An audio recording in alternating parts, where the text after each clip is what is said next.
સુરતમાં કોરોનાનું સંક્રમણ રોકવા માટે પોલીસ સતત કાર્યશીલ છે। ભીડભાડવાળા વિસ્તારોમાં પોલીસ નિયમોનું પાલન કરાવી રહી છે। ભીડવાળા વિસ્તારમાં લાઉડસ્પીકર સાથે લોકોને સૂચના અપાઈ રહી છે। લોકોને માસ્ક અને સોશિયલ ડિસ્ટન્સ અંગે પોલીસ દ્વારા સમજાવવામાં આવી રહ્યું છે।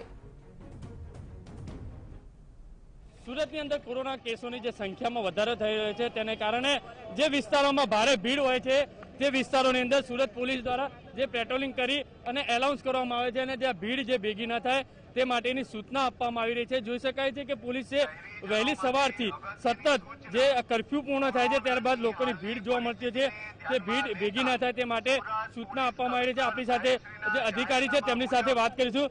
સાહેબ, કઈ રીતે કામગીરી કરવામાં આવી રહી છે હાલમાં? ગઈકાલ રાત્રિના એક પીએસઆઈ તથા 20 માણસો હાજર છે અને તમામને એના માઇકથી એનાઉન્સ કરી પ્રેમથી સમજાવવામાં આવી રહ્યા છે કે તમે જો સોશિયલ ડિસ્ટન્સિંગ નહીં રાખો, માસ્ક નહીં પહેરો તો દંડાત્મક કાર્યવાહીમાં થશે।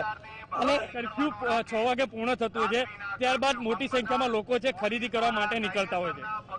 સાચી વાત છે, લોકો મોટી પ્રમાણમાં નીકળતા હોય છે, પરંતુ સોશિયલ ડિસ્ટન્સિંગ રહે અને માસ્ક પહેરે અને પોતાની કાર્યવાહી કરે અને પોતાનો ધંધો રોજગાર કરે તેમ એમને સમજાવી દેવામાં આવી રહ્યા છે।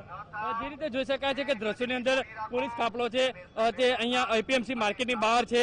પીએ કક્ષાના અધિકારીઓ અને પોતાના જે માણસો છે તેમની સાથે અહીંયા પહોંચ્યા છે અને જે પેટ્રોલિંગ કરી અને લોકોને સૂચના કરવામાં આવી રહી છે।